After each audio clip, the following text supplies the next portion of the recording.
에베소 2장 37절로 우리 43절까지 교독을 해보겠습니다. 왕이여, 왕은 여러 왕들 중에 왕이시라. 하늘의 하나님이 나라와 권세와 능력과 영광을 왕에게 주셨고 사람들과 죄주심과 공중의 새들 어느 곳에 있는 것을 막론하고 그것들을 왕의 손에 넘기사 다 다스리게 하셨으니 왕은 곧 그 근머리이다. 왕을 뒤이어 왕보다 못한 다른 나라가 일어날 것이요 셋째로 또 녹같은 나라가 일어나서 온 세계를 다스릴 것이며 넷째 나라는 강하기가 쇠 같으리니 새는 모든 물건을 부서뜨리고 이기는 것이라. 새가 모든 것을 부수는 것 같이 그 나라가 온 나라를 부서뜨리고 찌를 것이며 왕께서 그 발과 발가락이 얼마나 토기장이의 진흙이요 얼마나 쇠인 것을 보셨은즉 그 나라가 나누일 것이며 왕께서 쇠와 진흙이 섞인 것을 보셨은즉 그 나라가 쇠같이 든든함이 있을 것이나 그 발가락이 얼마나 쇠요 얼마나 진흙인즉 그 나라가 얼마나 든든하고 얼마나 부서질만 할 것이며 다같이 왕께서 쇠와 진흙이 섞인 것을 보셨은즉 그들이 다른 민족과 서로 섞일 것이나 그들이 피차에 합하지 아니함이 쇠와 진흙이 합하지 않음과 같으리이다. 아멘. 예, 지금 이 말은 다니엘의 해석이죠. 다니엘의 그 꿈을 설명하는 그런 내용이 되겠습니다. 앞에서 28절에 보면 오직 은밀한 것을 나타내시려는 하늘에 계신 하나님이시라. 그가 느부갓네살 왕에게 후일에 될 일을 알게 하셨나이다. 왕에게 후일에 될 일을 알게 하셨다. 우리가 꿈과 환상, 어찌 보면 비전이라고도 할 수 있는 이러한 것의 그 차이점을 조금 이해를 하셔야 되는데, 뭐 솔직히 꿈이라고 하는 거는 우리가 무시해도 될 만한 것들이 참 많습니다. 꿈은 사실 뭐 그렇게 깊이 생각 안 해도 돼요. 그래서 흔히들 그냥 꿈은 개꿈이다 뭐 이렇게도 표현을 해요. 그래서 무시해도 된다 그런 얘기죠. 그런데 만약에 같은 꿈을 거듭 꾼다든지 이렇게 되어지면 그거는 좀 다르죠. 다를 수도 있어요. 물론 여기 본문에서도 다니엘이 이 느부갓네살 왕에게 왕께서 꾼 그 꿈은 하나님께서 은밀한 것을 나타내시기 위해서 이렇게 환상으로 보여주신 것입니다. 이런 식으로 얘기를 했어요. 그러면서 이거는 후일에 될 일을 알게 하셨다. 이거는 미래사라 그 말이죠. 이건 그러니까 단순한 꿈이 아닌 거죠. 꿈이 아니고 이것은 미래에 되어질 하나님의 역사를 이 느부갓네살에게 알게 하신 것이다. 옛날에 그 요셉이라는 사람이 애굽에 잡혀갔을 때에 그때 왕이 꿈을 거듭 꾸었어요. 아주 이상한 꿈을, 그것도 한 번도 아니고 몇 번에 걸쳐서 거듭 꾸었는데, 물론 꿈은 달라요. 다른데 유사한 게 뭔가 흐름이 같은 게 있어요.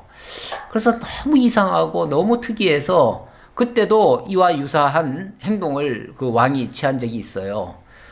그때의 그 꿈을 요셉이 알게 해주었고, 일약 요셉이 총리가 되어지는 놀라운 역사가 있었습니다. 그때 요셉이 한 말이 있어요. 그때 요셉이 한 말도 왕께서 이렇게 꿈을 거듭 꾸신 것은 이거는 단순한 그냥 꿈이 아니고 하나님께서 미래에 대해서 알게 하신 겁니다. 왕께 알게 하신 겁니다. 그러니까 그거는 하나님이 미래사를 알게 한 내용이니까 그거는 그냥 꿈이 아니죠. 꿈이 아니고 그거는 하나님의 약속에 속한 것들이죠. 하나님의 역사 섭리를 미리 알게 하신 거니까 그런 것들을 뭐라고 그러냐면 우리가 비전이라고 그래요. 그래서 비전은 단순히 뭐 미래를 내다보고 우리가 내다보고 하는 게 아니고요. 하나님이 보여주신 거죠. 하나님이 알게 하신 거죠. 지금 여기 본문도 엄밀하게 말하면 이거는 하나님이 왕을 통해서 특별히 미래사를 알게 하신 것입니다. 이런 뜻이에요. 어떻게 알게 하셨는가?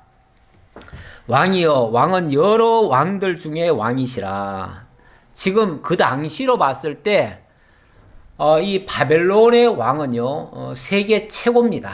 그 당시 세계 최고예요. 세계 최강의 나라예요. 제가 그 당시에 그 바벨론이 점령한 나라들을 보니까요 가히 그 짐작이 정말 최강이라고 할 수 있을 만큼의 그런 것을 알 수가 있었어요.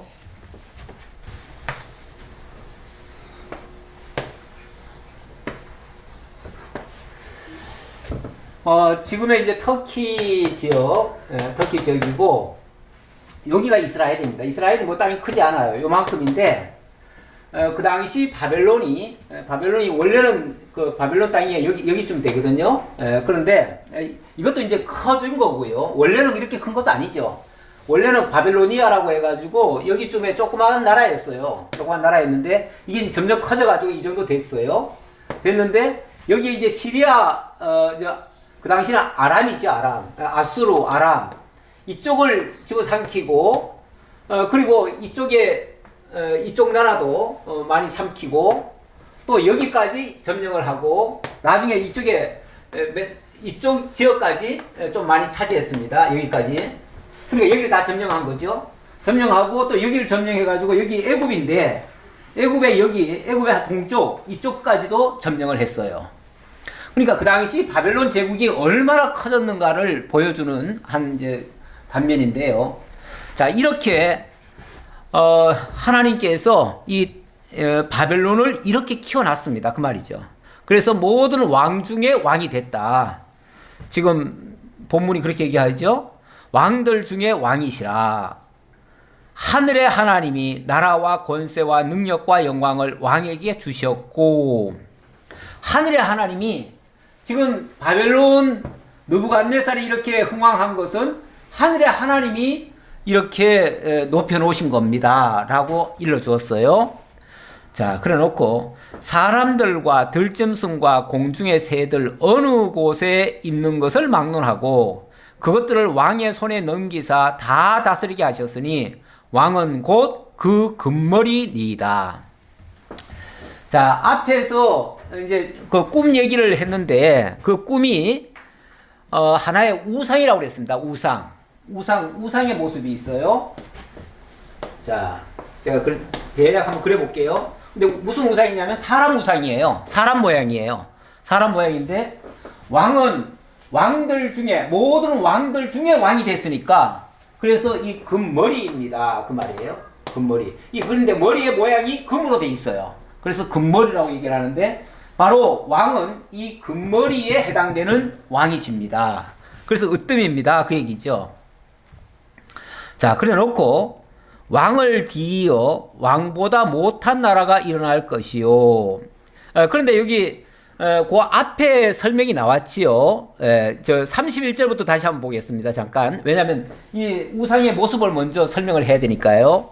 왕이요. 31절. 왕이 한 큰 신상을 보셨나이다. 그 신상이 왕의 앞에 섰는데 크고 강체가 매우 찬란하며 그 모양이 심히 두려우니 그 우상의 머리는 순금이요. 가슴과 두 팔은 은이요. 이 가슴, 여기 가슴과 두 팔, 이 팔은 바로 은이라는 거예요. 은이고, 예, 그 다음, 배와 넓적다리는 노시요. 여기 배와 이 넓적다리, 여기겠죠? 이 부분이 다, 이거는 노시라는 거예요. 그 다음에는 이제 발이 나오는데, 이 발과 또 발가락이 있어요. 발가락은 10개로 되어 있죠? 10개겠죠? 자, 발가락이 있는데, 그 종아리는 세요. 그 발은 얼마는 세요. 얼마는 진흙이었나이다. 자, 여기는 세고, 이 발가락은 쇠와 진흙, 이렇게 되어 있다는 거죠. 자, 아주 큰 신상을 봤는데 이 신상의 모양이 아주 독특한 거죠. 사실 이런 신상은 없지요.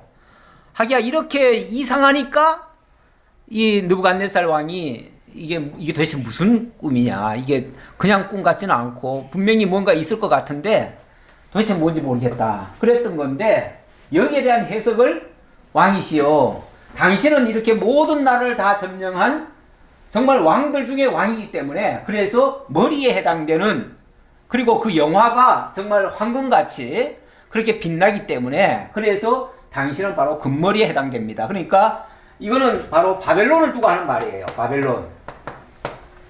그러니까 단순히 느부갓네살이라고 하는 한 왕을 얘기한 게 아니라 느부갓네살은 모든 바벨론 제국의 왕들을 대표하는 보좌 명칭이기 때문에 그래서 바로 바벨론의 나라를 가리키는 말입니다. 라고 설명을 한 거죠.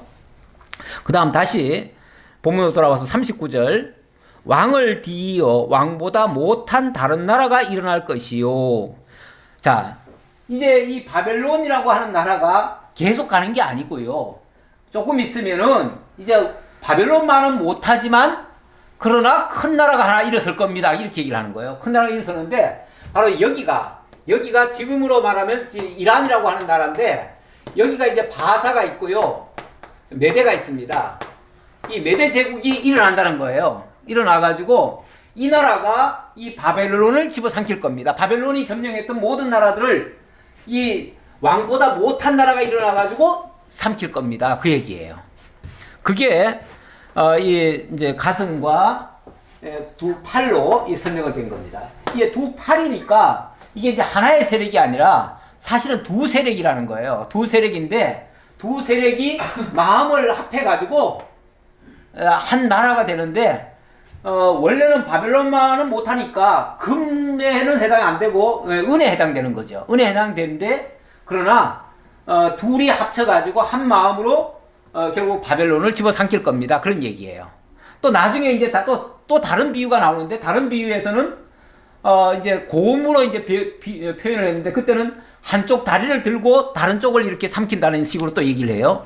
같은 의미예요. 의미인데 이렇게 거듭 얘기하는 것은 이게 확실하다는 것을 강조하기 위해서 거듭 설명을 하는 거예요. 자, 어쨌든 자 그렇게 얘기해서 이거는 바로 메대 제국 그리고 파사 제국 그 제국이 이제 다음번에 제국이 될 것입니다. 자, 그 얘기입니다. 그리고 그 다음에는 또 녹 같은 나라가 일어나서 온 세계를 다스릴 것이며 이 녹 같은 나라, 이 녹 같은 나라는 어찌 보면은 좀 특이한 나라, 좀 다른 나라예요. 어찌 보면 뭐 구릿빛 녹이 이제 구리거든요. 구리인데 그 구릿빛 나라가 갑자기 또 등장을 하는 겁니다. 이 바사 제국이 전 세계를 막 점령을 했는데 갑자기 이 마게도냐 반도에서 여기 이제 마게도냐 반도거든요. 이 마게도냐 반도에서 갑자기 한 왕이 등장을 해요. 그 왕이 누구냐면은 바로 알렉산더입니다. 알렉산더고 이 나라가 그때는 이제 마게도니아라고 했는데 이 지역이 전체가 다 헬라입니다. 헬라. 그래서 헬라 왕이라고 하죠. 헬라 왕이 갑자기 등장해가지고 이 거대한 나라를 그냥 다 항복시켜 버립니다. 그러다 보니까 이 메데 파사가 어마어마하게 컸지만은 이 헬라 하나를 못 이겨내요. 못 이겨내고 사실은 이 헬라 밑에 보면 누가 어디 나라가 있냐면 그리스라고 하는 나라가 있어요. 그리스. 그 영화 300이라고 하는 영화에 보면 그 그리스의 그 작은 부족 국가죠. 그 부족 국가와 이 바사 제국의 황제가 전쟁을 하는 장면이 나옵니다. 쉽게 말하면 여기서 말을 좀 잘 안 들어요. 잘 안 들으니까 대군을 이끌고 와가지고 완전히 초토화를 시켜버리려고 왔는데 여기에 300명을 감당이 안 돼가지고 그 300명과 싸워서 물론 300명이 다 죽습니다. 죽기는 죽지만은 그것 때문에 이 나라가 다 휘청해버려요. 그래가지고 결국은 이 알렉산더가 일어났을 때 그 왕이 꼼짝없이 다 죽는 거죠. 망하는 거죠. 이렇게 해서 이 헬라 제국이 그 다음에는 이 녹과 같은 제국은 바로 헬라 제국입니다. 이 헬라 제국이 그 다음에 일어나서 나라가 온 세계를 다스릴 것이며 했지요. 녹 같은 나라가 일어나서 온 세계를 다스릴 것이며 이거는 그러니까 한 지역의 나라를 얘기하는 게 아니고요. 세계를 점령할 그런 제국을 두고 하는 말이에요. 이게 다 제국들이에요. 제국들인데 또 그 다음 말이 거기서 끝나는 게 아니에요. 거기서 끝나는 게 아니고 넷째 나라는 강하기가 쇠 같으리니 쇠는 모든 물건을 부서뜨리고 이기는 것이라. 그렇죠. 아마 이 금속 중에서도 제일 단단한 금속이 쇠예요. 다른 것들은 좀 약간 물렁물렁합니다. 사실은 뭐 금이 어찌 보면 제일 무르고요. 그 다음에 은, 그 다음에 아마 동 그렇게 될 거예요. 그리고 제일 강한 거는 쇠지요. 노쇠지요. 자, 그런데 이번에는 쇠 같은 나라가 등장한다는 거예요. 네 번째 제국이에요. 네 번째 제국은 바로 쇠 같은 나라다 그랬는데 이 바벨론이다, 메데파사다, 헬라다라는 단어는 이 용어는요. 다른 부분에서 설명을 또 하고 있습니다. 제가 이거를 제 혼자 주장을 하는 게 아니고요. 제가 해석을 하는 게 아니고 이 다니엘서에서 그대로 설명을 다 해주고 있어요. 그래서 제가 얘기하고 그 다음에 이 쇠 같은 나라에 대해서는 사실은 나라 이름은 안 나옵니다. 안 나오는데 우리가 이런 나라가 헬라 제국 다음에 나오는 나라를 우리가 알지요. 그 나라가 어떤 나라예요? 바로 로마죠. 로마. 그래서 로마라고 하는 나라가 등장을 합니다. 로마는 사실은 이쪽에 있는 거죠. 이쪽에. 이탈리아 반도가 여기죠. 여기가 이제 그 중심부에 로마가 있고 원래는 이탈리아라고 할 수 있죠. 이 나라가 갑자기 등장을 해가지고 그 다음 단계로 완전히 또 세계를 다 점령을 합니다. 그래가지고 이 알렉산더도 사실은요. 알렉산더는 짧아요. 그 기간이. 알렉산더는 예수님처럼 33살에 죽습니다. 나라를 다 통일시켜 놓고 제국을 만들어 놓고 금방 자기는 죽어요. 죽고 난 다음에 나라가 사분열이 일어납니다. 그래서 네 쪽이 나가지고 그래가지고 자기들끼리 그 헬라 제국이라고 하는 이름으로 다스리기는 했는데 이 북쪽과 남쪽, 동쪽, 뭐 서쪽 이걸 다 분할 통치를 해요. 분할 통치하다가 나중에는 서로 자기들끼리 싸우는데 이 다니엘서에 보면은 북방왕, 남방왕 해가지고 서로 싸우는 장면이 계속 나옵니다. 그게 헬라 제국 시대 때 이야기예요. 그러다가 결국은 로마에 의해서 완전히 무너지게 됩니다. 로마는 뭐 신생 제국이죠. 신생 국가죠. 신생 국가인데 그 나라에 의해서 결국은 망합니다. 그런데 이 나라의 특징은 굉장히 처음에는 강했죠. 강했는데 나중에 가면 이게 또 10개의 나라로 쪼개져요. 쪼개지면서 그게 이제 또 약한 나라로 바뀌어져 가요. 그러니까 이 세상의 제국은요, 영원한 제국은 없어요. 하나님께서 어느 정도는 단단하게 하고 어떤 역사를 하게 하지만 그 후에는 또다시 쇠퇴하는 그걸 반복합니다. 그래서 40절에 보면은 넷째 나라는 강하기가 쇠 같으리니 쇠는 모든 물건을 부서뜨리고 이기는 것이라 쇠가 모든 것을 부수는 것 같이 그 나라가 문 나라를 부서뜨리고 찌을 것이며 이 로마가 결국은 세계를 점령하면서 이 이집트에까지 영향을 미치고 뭐 다른 데도 마찬가지죠. 그래서 뭐 클레오파트라 이야기 나올 때 그런 얘기도 많이 나오고요. 헬라 시대 때 로마가 등장해가지고 헬라를 무너뜨리는 그런 장면 이야기가 역사에 보면 많이 나오는데 바로 그런 모습이 나타난다는 거예요. 그래서 점령할 때는 굉장히 강한 나라죠. 마치 쇠와 같은 나라가 돼가지고 세계 어느 나라도 감당을 못할 만큼 그렇게 든든한 나라가 되어집니다. 그런데 그 나라가 사실은 이게 뭐 섞여 있어요. 마치 쇠와 흙이 섞여 있는 것처럼 그렇게 섞여 있어요. 그래서 41절에 보니까 왕께서 그 발과 발가락이 얼마나 토기장이의 진흙이요 얼마나 쇠인 것을 보셨은즉 그 나라가 나누일 것이며 왕께서 쇠와 진흙이 섞인 것을 보셨은즉 그 나라가 쇠같이 든든함이 있을 것이나 그 발가락이 얼마나 쇠요 얼마나 진흙인즉 그 나라가 얼마나 든든하고 얼마나 부서질만 할 것이며 왕께서 쇠와 진흙이 서로 섞인 것을 보셨은즉 그들이 다른 민족과 서로 섞일 것이나 그들이 피차에 합하지 아니함이 쇠와 진흙이 합하지 않음과 같으리이다. 이 세상의 정복자들은요, 무조건 뭐 집어삼키려고, 원래 짐승이라고 하는 존재가 특성이 그렇죠. 먹거리만 있으면 계속 먹어 제키는 거죠. 짐승들이 이 정도면 됐다라고 만족하고 그만두고 이런 게 없어요. 끝까지 먹어 치우려고 힘 있을 때 약육강식으로 그렇게 하는데, 그런데 계속 집어삼키다 보면은 이 나라들이 이 민족들이 여러 민족이 다 섞일 거 아니에요. 섞여지면은 나중에 가보면은 그게 또 허약합니다. 내적으로는 일치가 안 되잖아요. 안 되니까 결국은 이게 나뉘어지면 결국은 약해지고, 약해지면은 결국은 무너질 수밖에 없어요. 로마도 결국은 그렇게 강한 나라가 되지만 끝끝내는 약하게 될 것이다 라고 하는 그런 예언의 말씀이에요. 그리고 더 나아가서 이제 거기서 끝나는 게 아니에요. 이 여러 왕들의 시대에 하늘의 하나님이 한 나라를 세우시리니 이것은 영원히 망하지도 아니할 것이요 그 국권이 다른 백성에게로 돌아가지도 아니할 것이요 도리어 이 모든 나라를 쳐서 멸망시키고 영원히 설 것이라. 자, 이 세상 나라라고 하는 건요, 끊임없이 강한 나라가 약한 나라를 집어삼키고 그렇게 해서 큰 나라를 만듭니다.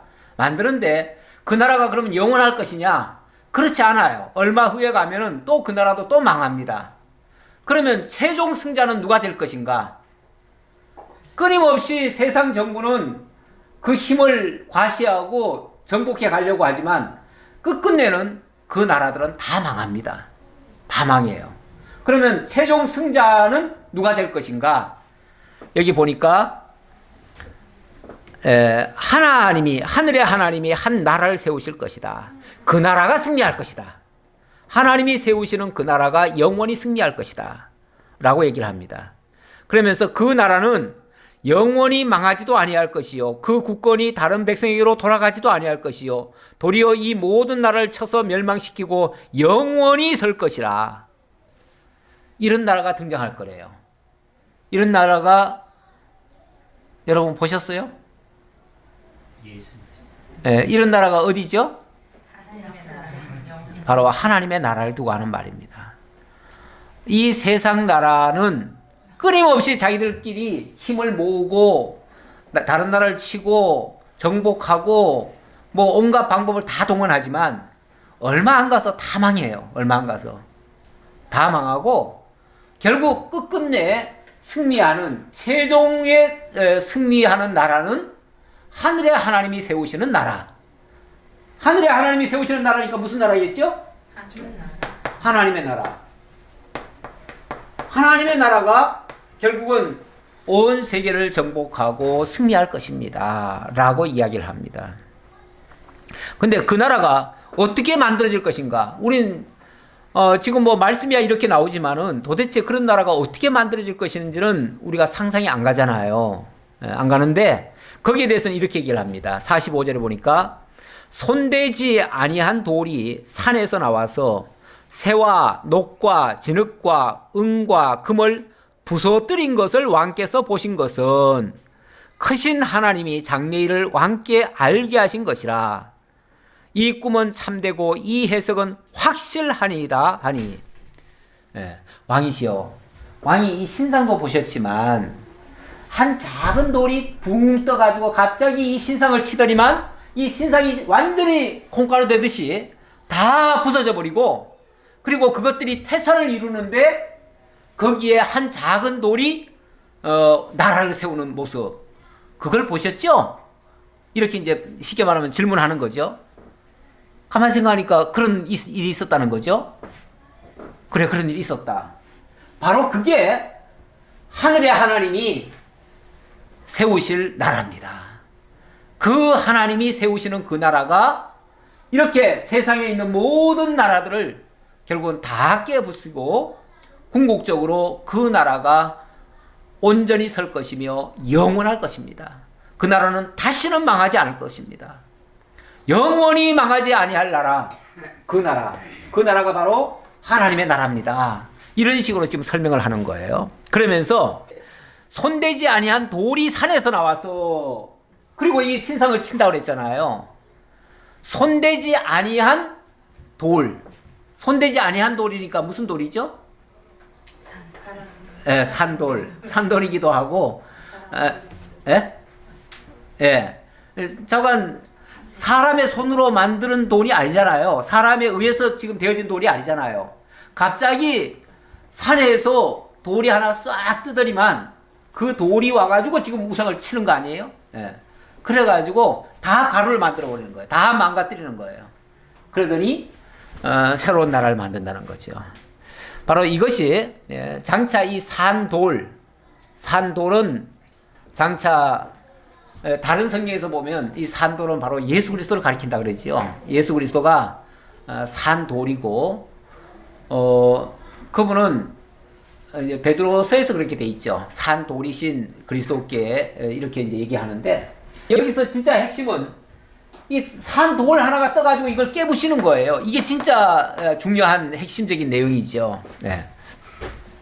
그러면서 왕께 알게 하신 것은 하나님이 장래일을 왕께 알게 하신 것이라. 예. 왕이 보신 것은 그렇다 그 말이죠. 이 꿈은 참되고 이 해석은 확실하나이다. 이 꿈이 진짜고 그건 너무나 확실한 하나님의 어찌 보면 계획 속에 있던 것입니다. 그래서 이거는 확실하게 그렇게 이루어질 것입니다.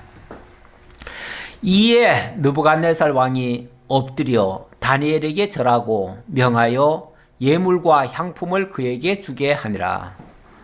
느부갓네살 아무리 천하를 호령하던 그 황제라 할지라도 이 너무나 정확하게 자기 꿈을 다 알아맞히고 거기에 대한 설명을 하는데, 그 정확한 해석 앞에 무릎을 안 꿇을 수가 없는 거죠.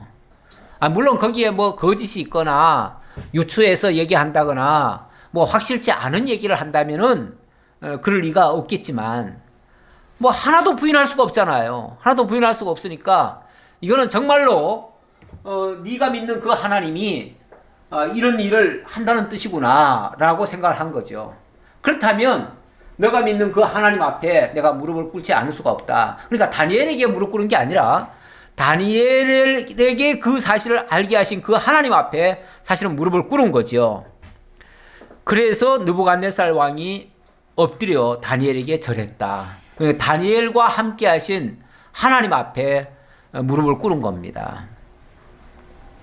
그리고 그 사실을 알게 한 그 다니엘에게 예물과 향품을 그에게 주게 하니라. 결국 그 하나님 앞에 그거를 돌리라는 얘기겠죠. 왕이 대답하여 다니엘에게 이르되 너희 하나님은 참으로 모든 신들의 신이시요. 그러면서 지금 하나님을 찬양하잖아요. 그러니까 다니엘에게 무릎 꿇은 게 아니라 사실은 하나님께 무릎 꿇은 거예요. 그러면서 너희 하나님 그 하나님을 찬양한다 라고 하면서 찬양을 합니다. 너희 하나님은 참으로 모든 신들의 신이시요 모든 왕의 주제시로다. 모든 신들의 신. 원래 다니엘은 원래 느부갓네살은 바벨론의 신이 보호하는 자라는 의미로 느부갓네살이라고 지었잖아요.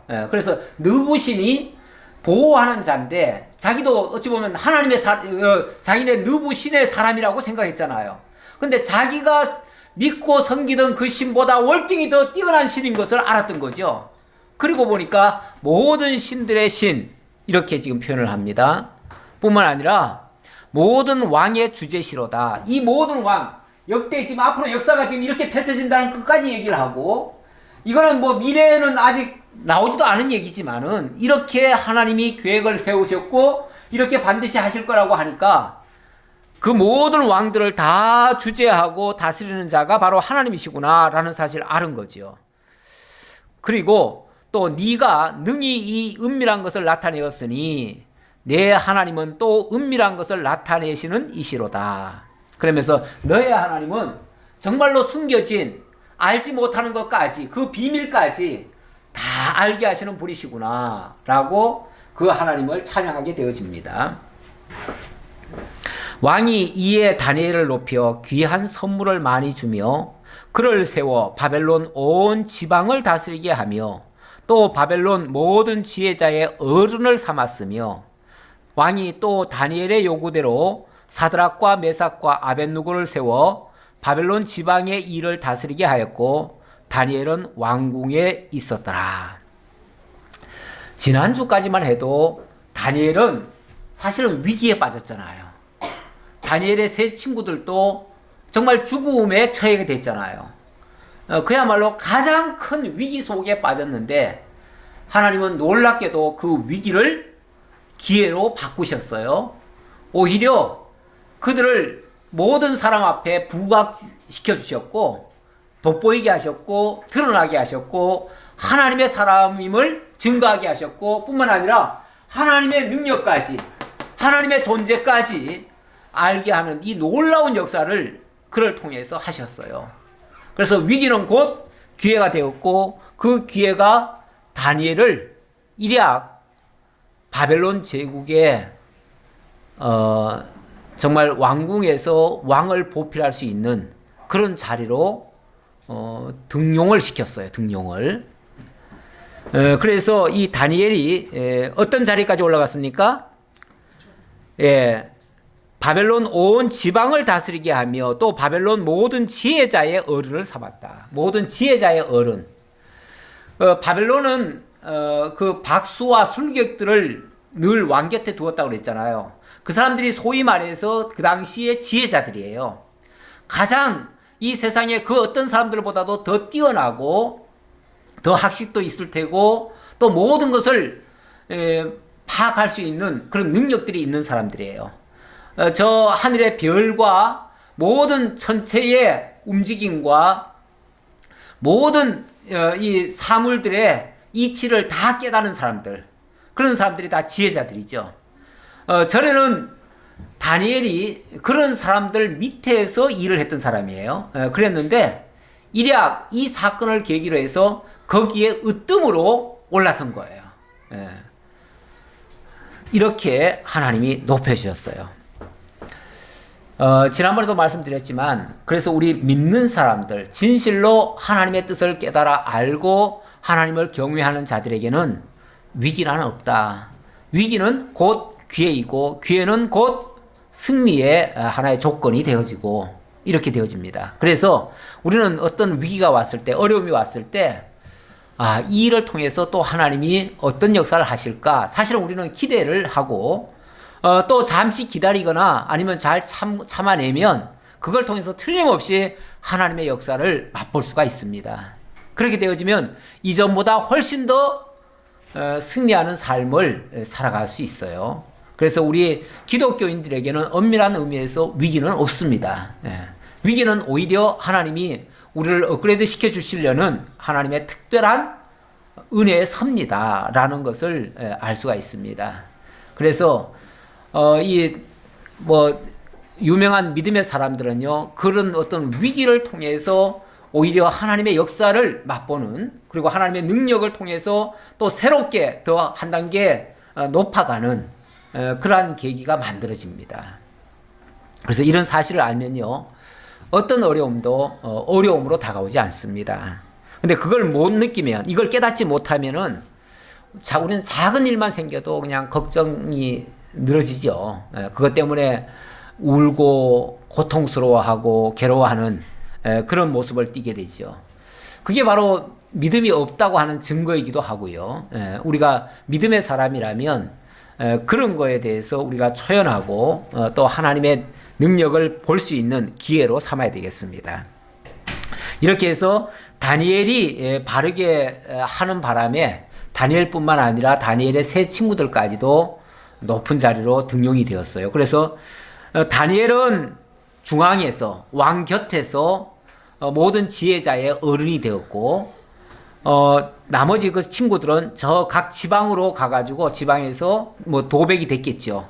도백이 돼서 각 지역을 다스리는 그런 자들이 되었습니다. 자, 이제 3장으로 넘어갑니다. 이 3장의 내용은 이제 하나님께서 선민들을 보호하시는 그런 내용이 되겠는데요. 지난번에는 환상을 통한 성민 언약이라고 했는데, 성민 언약이라고 한 표현은, 선민이라는 것과 성민은 조금 차이가 있다고 그랬죠? 선민은 지금 이스라엘 백성들을 두고 하는 말이고요. 이스라엘 백성들, 특히 이 지역, 이 상태에서는 흩어진 이스라엘 백성들, 바벨론 포로 잡혀온 이스라엘 백성들을 두고 하는 말이고요. 예, 이제 지금 흩어진 백성들. 그리고 성민이라고 하는 것은, 이거는 이제 나중에 구원받을 자들까지 포함하는 얘기예요. 그러니까 먼 훗날까지 얘기한 거예요. 그래서 이건 영적 이스라엘까지 포함되는 얘기고, 이건 어찌 보면 우리들까지 포함되는 얘기예요. 그래서 그 범위가 좀 다르다. 그런데 지금은 아까 그 환상을 보여준 거는 그 당대 이야기뿐이 아니라 미래 하나님의 나라까지 얘기를 하는 거기 때문에, 하나님 나라의 백성들 구원할 것까지를 얘기해서 성민 보호라고 얘기를 했고요. 지금은 다시 그 현실적으로 이스라엘 민족들, 그 당시에 포로 잡혀왔던 이스라엘 민족들, 그들을 보호하시는 그러한 섭리가 된다, 그런 얘기예요. 자, 3장으로 넘어왔습니다. 3장 1절로부터 7절에서는 이번에는 느부갓네살이 자기가 금신상을 세우네요. 자기가 금신상을 세우는데, 자기가 세운 그 금신상을 가지고 어찌 보면 그 선민들의 신앙을 시험하는 그런 장면이 되겠습니다. 느부갓네살 왕이 금으로 신상을 만들었으니 높이는 60규빗이요 너비는 6규빗이라. 그것을 바벨론 지방의 두라 평지에 세웠더라. 자, 다니엘이 이 금 환상, 이런 우상, 신상의 그 꿈을 꿨다고 지금 설명을 해줬잖아요. 그리고 왕은 바로 그 금머리입니다. 왕이 제일 위대합니다. 이렇게 얘기를 하니까 사람들은요, 무슨 해석이든지 자기 유리한 대로 들어요. 예. 제가 여기서 하루에 한 100마디를 했다고 칩시다. 여러분들이 100마디를 다 듣는 게 아니고, 그 중에 나한테 유리한 말 몇 마디는 아주 깊이 새겨 듣고요. 별로 유리하지 않은 말, 좋지 않은 말, 듣기 싫은 말도 있을 거예요. 틀림없이. 나한테는 거슬리는 말도 있을 거예요. 그런 말들은 깡그리 다 잊어버려요. 그건 듣고 싶지도 않고, 그런 소리는 그냥 기담질 않아요. 그러니까 담겨져 있지 않아요. 그러면 남는 거는 뭐만 남겠어요? 요 금머리만 남지요. 그러니까 이 바벨론 왕이 지금 들은 거는요, 딴 거는 다 골치 아픈 소리야. 이건 다 쓸데없는 소리고, 이거는 뭐 별로 알고 싶지도 않아요. 근데 내가 금이다, 내가 왕이다, 내가 으뜸이다, 이거는 이제 명심한 거예요.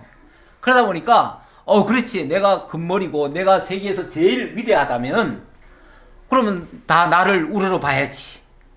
그 영광을 자기가 취하려고 하는 거죠. 사실은 여기서의 주된 핵심은, 하나님이 지금 작은 돌 가지고 이 세상 나라 아무리 위대해도 다 깨트리신다는 얘기 아니에요? 근데 그렇게는 안 듣는 거예요. 듣기 싫은 소리는 안 듣는 거예요.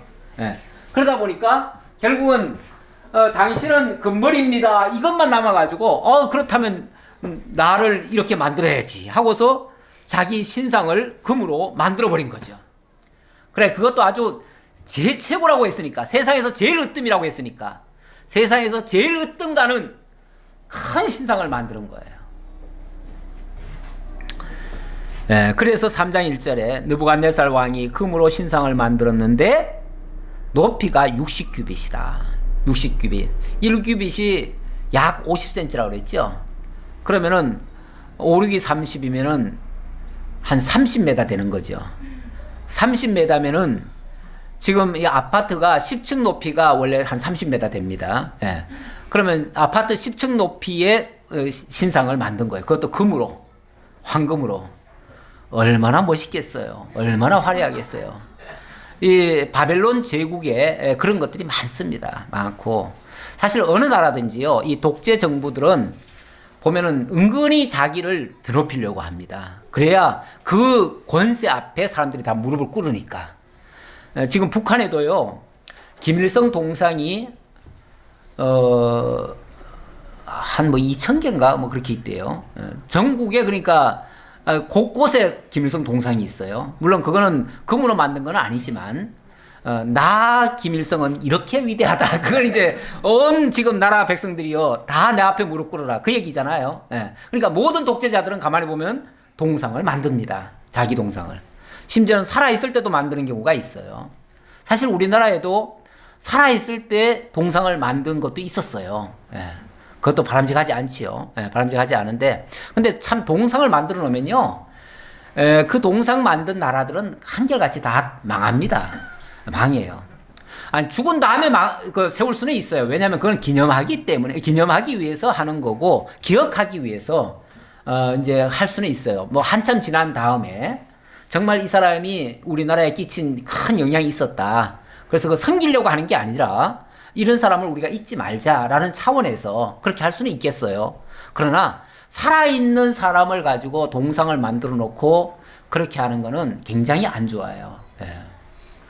옛날에 그 우리 집도 옛날에 우리 시골에 살 때 우리 집에도 앞에 동상이 하나 있어요. 예. 근데 이제 그 집을 일군 사람의 동상이에요. 그 사람은 은근히 자꾸 자기 그 분야에서는 자꾸 최고라고 생각하면 뭘 만들려고 자꾸 해요. 이거 굉장히 안 좋은 겁니다. 근데 이 느부갓네살은 굉장히 착각을 한 것 같아요. 그리고 너비는 6규빗이라 그것을 바벨론 지방의 두라 평지에 세웠더라. 아마 그 평지에다 세워놓으면요 거기가 아마 전국에서 제일 잘 보이는 곳일 거예요. 왜냐하면 평지니까 아무것도 거리낌이 없잖아요. 거리는 게 없으니까 멀리서도 다 볼 수 있는 거죠. 그런 데다가 아주 높이 세워놨으니까 그건 다 보라는 거죠. 자, 그래 놓고 그것만 또 세웠으면 괜찮아요. 근데 세워놓고는 또 뭐 합니까? 세웠으면 절하게 해야지요. 네, 세웠으면 절하게 하는 거죠. 느부갓네살 왕이 사람을 보내어 총독과 수령과 행정관과 모사와 재무관과 재판관과 법률사와 각 지방 모든 관원을 느부갓네살 왕이 세운 신상의 낙성식에 참석하게 하매. 아니 예를 들어서 신상을 만들었다고 칩시다. 그러면 그 신상을 관리하는 쪽이 있을 거 아니에요. 그쪽 사람들만 데려다 놓고 낙성식을 해도 괜찮아요. 만약에 순수하게 그냥 기념으로만 하려고 했다면은 그럴 수도 있을 텐데 각 분야의 전문가들을 다 데려다 놨네요. 다 갖다 놨어요. 이거는 전방위적으로 전부 다 자기를 높이라는 거예요. 전방위적으로. 네. 그러면서 이에 총독과 수령과 행정관과 모사와 재무관과 재판관과 법률사와 각 지방 모든 관원이 느부갓네살 왕이 세운 신상의 낙성식에 참석하여 느부갓네살 왕이 세운 신상 앞에 서니라. 선포하는 자가 크게 외쳐 이르되 백성들과 나라들과 각 언어로 말하는 자들아 왕이 너희 무리에게 명하시나니 너희는 나팔과 피리와 수금과 삼형공과 양금과 생황과 및 모든 악기 소리를 들을 때에 엎드려 느부갓네살 왕이 세운 금신상에게 절하라. 누구든지 엎드려 절하지 아니하는 자는 즉시 맹렬히 타는 불에 던져 넣으리라 하였더라. 그걸 뭐 몇몇 사람들이 세워놓고 그냥 기념한다 그러면은 뭐 상관이 없어요. 그냥 자기 도치에서 빠져서 저러구나 그러고 말겠지요. 근데 그거를 전국에다가 다 명령을 합니다. 그리고 모든 높은 자리에 있는 사람들은 우두머리들은 다 오게 합니다. 심지어는 각 나라에 지금 여기는 여러 나라를 다 다스리고 있기 때문에 여러 나라 제국의 쉽게 말하면 총독이나 그런 사람들까지도 다 오라고 한 거죠. 와가지고 언어가 다르든 뭐 하든 무조건 다 나만 경배해라. 정말 이거 망할 짓을 하는 거예요. 망할 짓을 하는데 왕이 명령하니까 이건 뭐 누구도 거스를 수가 없어요.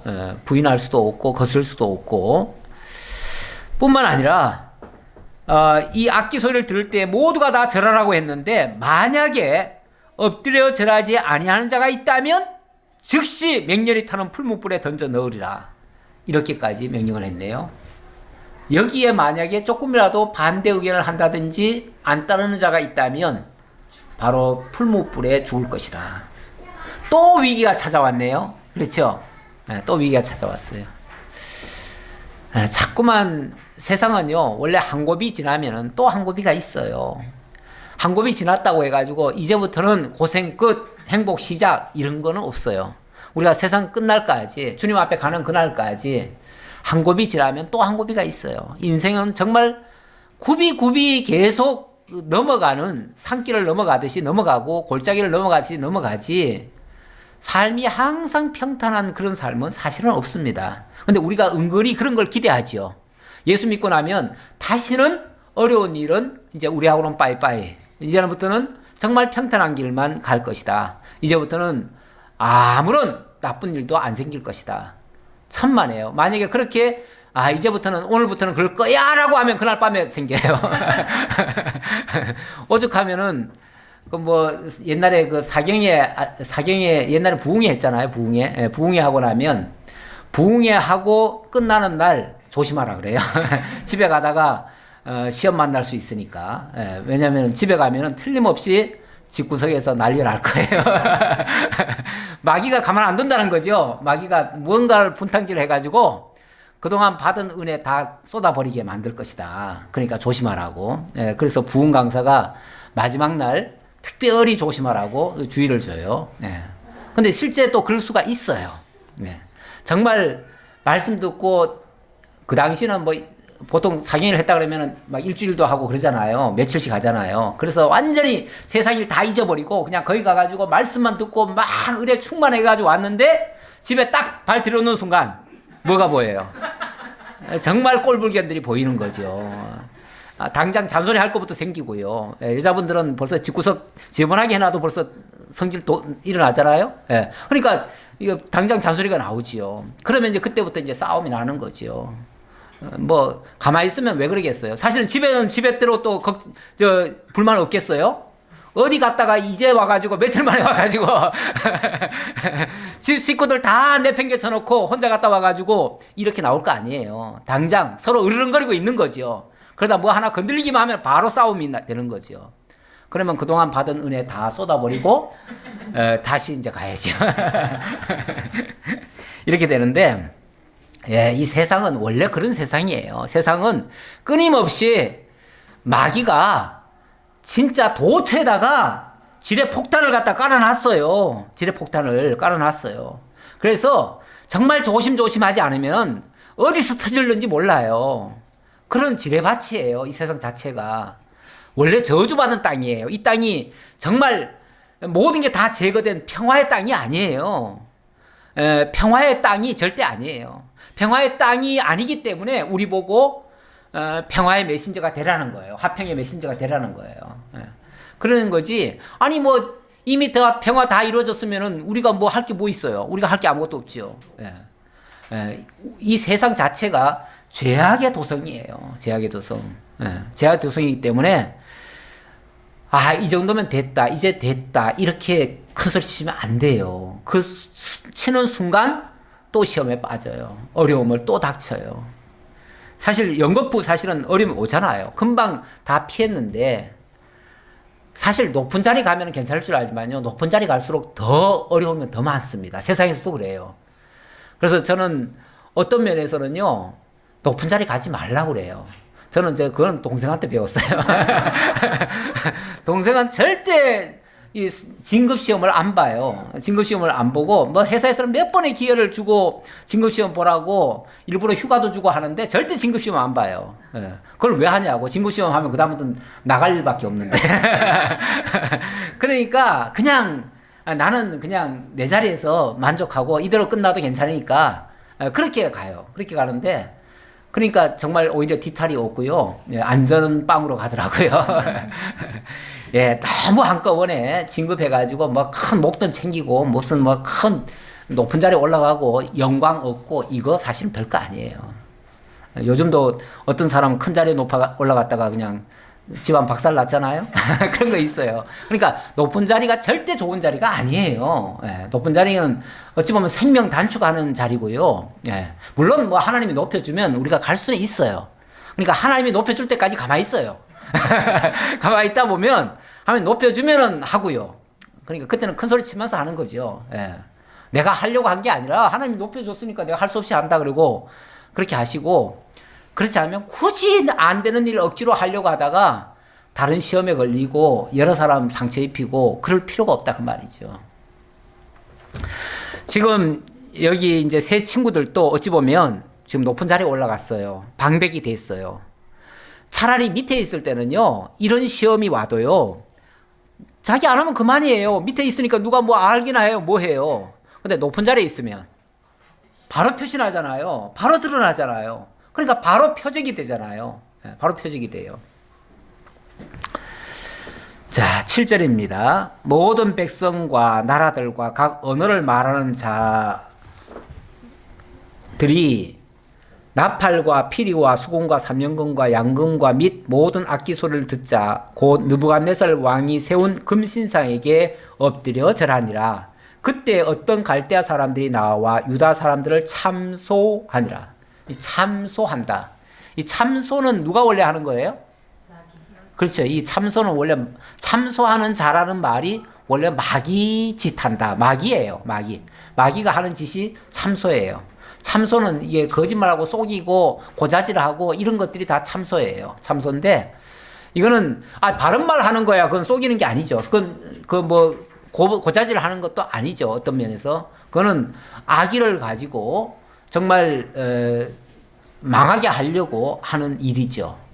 어찌 보면 바벨론 사람들이 봤을 때 이 다니엘이 저 이방 민족으로서 좀 포로민으로 잡혀와 가지고 제일 높은 자리에 가 있다는 거 꼴보기 좋아요, 안 좋아요? 안 좋죠. 그건 시기의 대상이죠. 어떻게 저런 놈이 와가지고 우리 위에 있을 수가 있어. 아마 없는 것도 고자질 해가지고 있게 할 판이거예요. 그렇죠? 그래서 정말 높은 자리에 간다는 거는요, 굉장히 큰 표적이 되어집니다. 이 세상에서도 요즘 그런 모습을 많이 봅니다.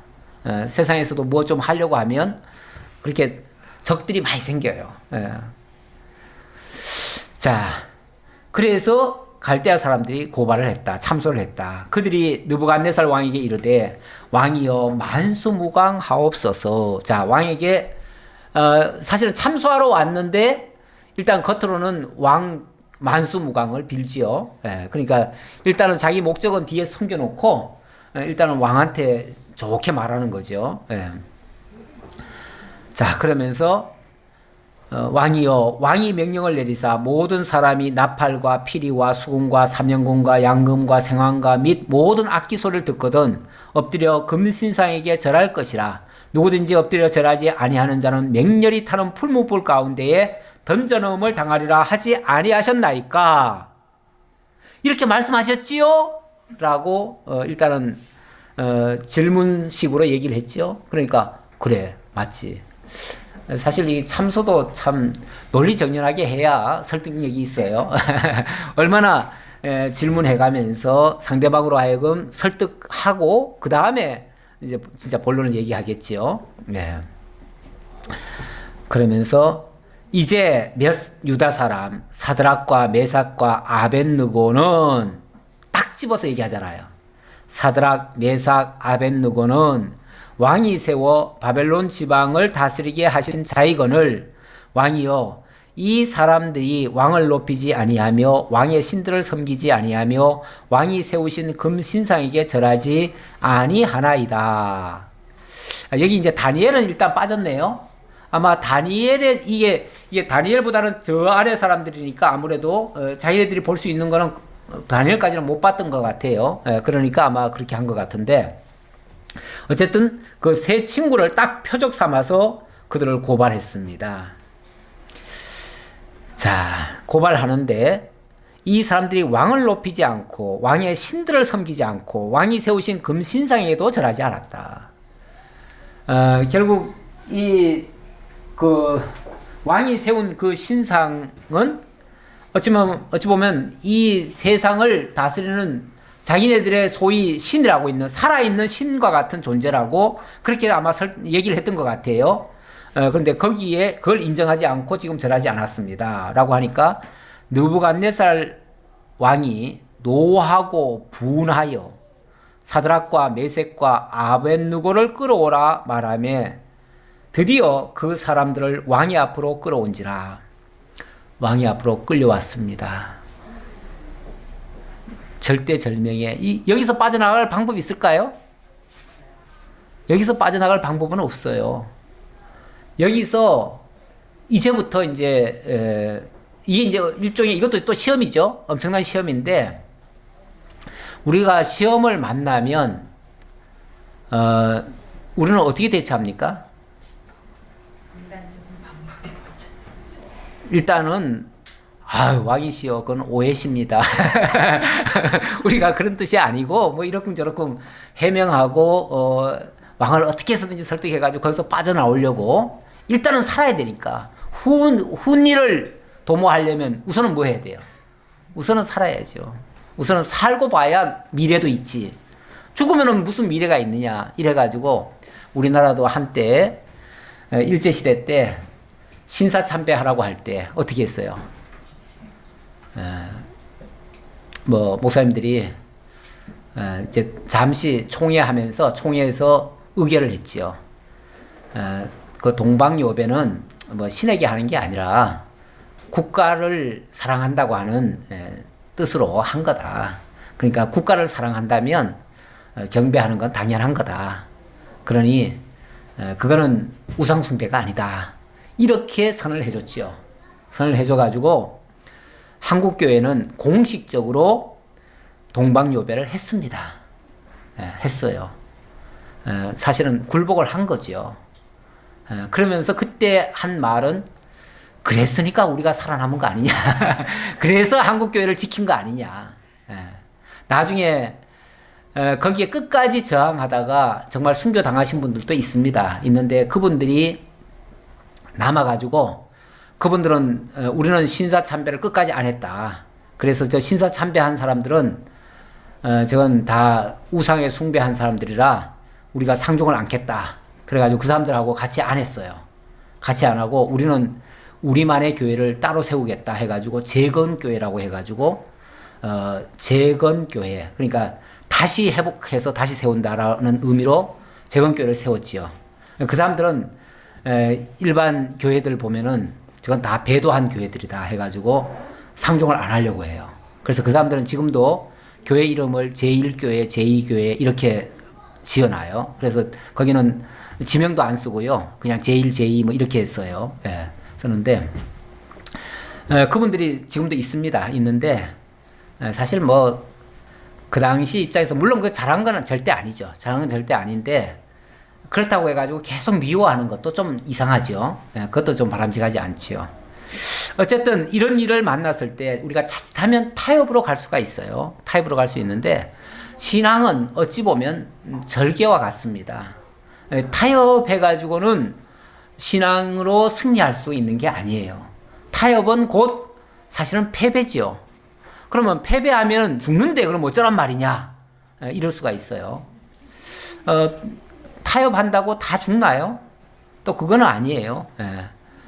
물론 그것까지 다 요구하자면 그것도 정말 참 벅찬 일이긴 하겠지만 어쨌든 우리 하나님께서 반드시 시험을 주실 때는요 또 시험을 이길 만한 감당할 만한 그런 어떤 또 지혜도 또 주실 수가 있습니다. 그래서 일단은 타협할 게 아니고요. 먼저는 하나님 앞에 기도해야겠죠. 기도해야겠죠. 기도하고 뭐 하나님이 정말 참 정면 승부하라고 하면 죽으면 죽으리다 하고 가야지요. 또 어떻게 하겠어요. 그게 정말 신앙 지키는 거라면. 뭐 이런 예는 사실 성경에 무수히 나옵니다. 에스더 같은 경우는 왕이 부르지도 않는데 왕 앞에 가면 죽거든요. 죽는데 그런 상황 앞에서 하나님이 이때를 위하여 너를 그 자리에 세운 거 아니냐.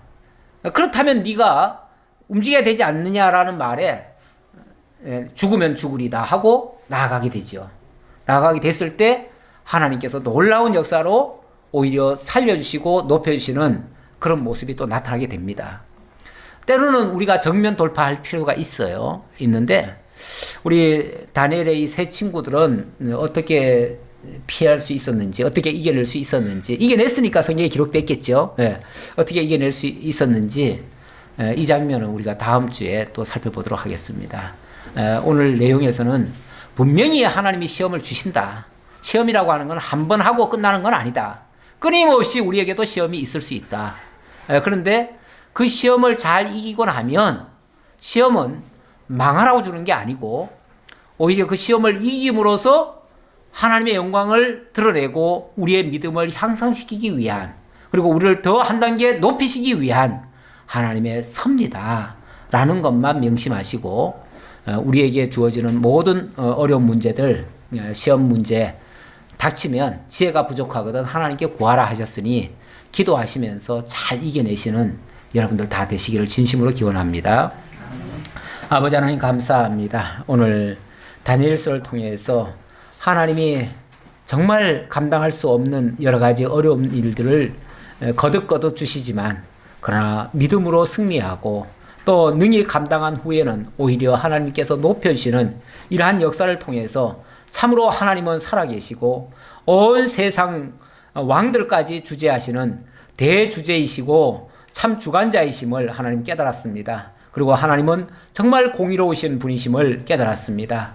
그리고 하나님 당신의 택한 백성들은 끝까지 책임져 주시고 보호하신다는 사실도 깨달았습니다. 어떤 경우에도 우리의 믿음 양보하지 아니하고 믿음으로 승리해 나아갈 수 있는, 그래서 하나님의 영광을 드높이고 찬양하며 승리의 영광을 노래할 줄 아는 저희 모두가 되도록 함께해 주옵소서. 감사드렸고 예수님의 이름으로 기도하옵나이다. 아멘.